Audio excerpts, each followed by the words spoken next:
It wasn't a moment anyone could script, yet it ended up setting the tone for everything that followed. 1. Laugh, nothing more. Jamie Kern Lima didn't raise her voice, fire off a clapback, or drop a notes app manifesto. She just laughed, and somehow that small sound did more to puncture Meghan Markle's carefully groomed image than 100 headlines ever did. It wasn't mean, it wasn't loud. It carried the weight of someone who's watched this play a few too many times, and no longer buys the performance rewind. Meghan had just gone on Jamie's podcast, her first appearance where she wasn't fully in control. No hand-picked production crew, no sanitized talking points, just two women, two mics, and a conversation that took an unexpected turn. When Meghan tried a light dig painting Jamie as a user and a hypocrite, the air didn't crackle. Jamie didn't even flinch, she smirked. Then came the laugh, dry, effortless, loaded. The kind of laugh that makes people straighten up because it communicates more than a paragraph ever could. And the reason it landed. Jamie Kern Lima doesn't need Meghan Markle's spotlight. She built a billion-dollar company from scratch. No royal marriage, no inherited fame, no golden ladder, just grit. She once wiped off a full face of makeup on live TV to show real skin redness, rosacea, texture, no filters, no edits, just truth.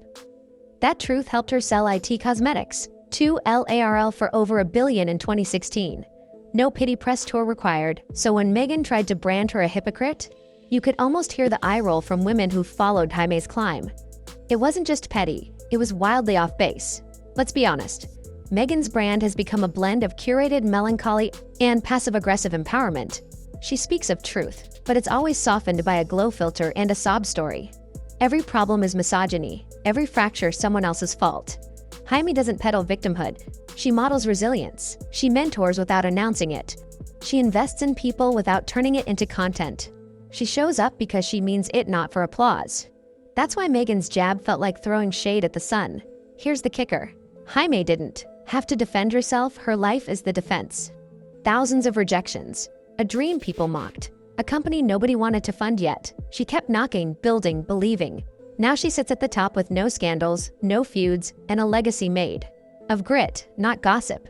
Meanwhile, Meghan's circle keeps contracting. The royal family, then Spotify, then Netflix, and now even the industry that once embraced her is easing away.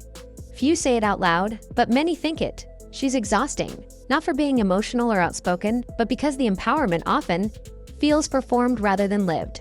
That's what made Jamie's laugh powerful. It didn't belittle, pin it, refuse the performance. Empowerment isn't a storyline or a brand asset, it's a way of living. Jamie's been living it since before Meghan learned to curate it for the camera. That reaction struck a nerve because it revealed a deeper shift. The curtain has been inching open on the Meghan Markle narrative for a while. People aren't buying, like they used to, not because her story lacks power, but because the delivery plays on repeat. Empowerment, injustice, victimhood, loop. What began as disruptive now registers as noise. And Hollywood doesn't love noise unless it prints money. Lately, the Sussex story hasn't. Execs are weary of delays, creative churn, and contradictory press. Projects sputter, deals cool. Meetings start with fatigue, not out of disrespect for their platform, but because the promise and the product keep missing each other. It's not bold anymore, it's unpredictable. In Hollywood, unpredictable means risky. Jamie stands outside that chaos, steady, consistent, she doesn't weaponize her past or package her pain into bingeable content. Her credibility comes from what she built, not what she endured. That's what makes her threatening to someone like Meghan.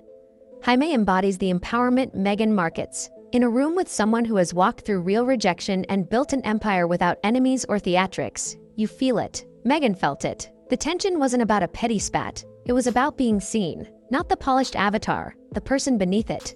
And Meghan knew Jamie could see her. That's why the laugh stung. Behind that laugh is a woman who's been underestimated and dismissed, just as Meghan says she has, but Jamie didn't emerge with a list of villains.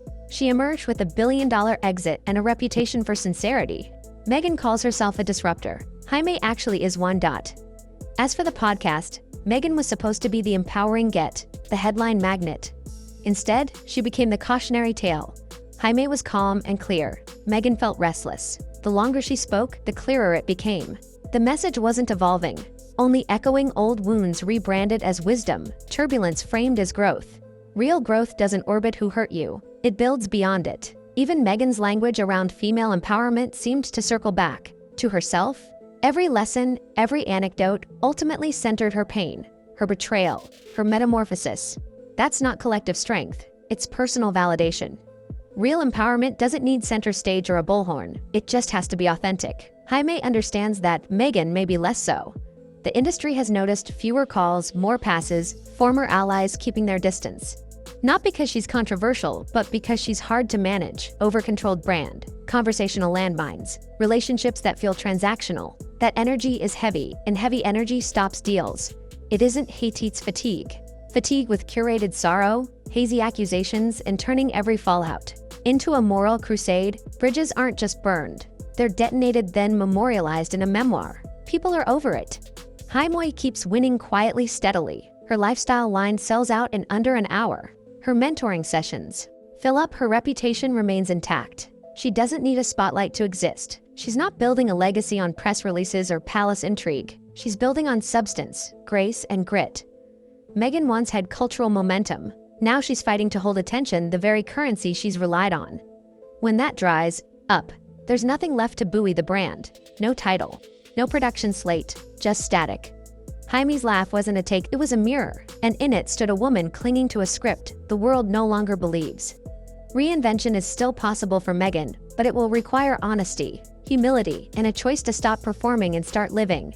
Until then, Jamie Kern Lima remains what Meghan once promised to be. A woman who empowers without turning empowerment into a show. * Real beats performed. If you're here for unfiltered empowerment, not PR, hit subscribe.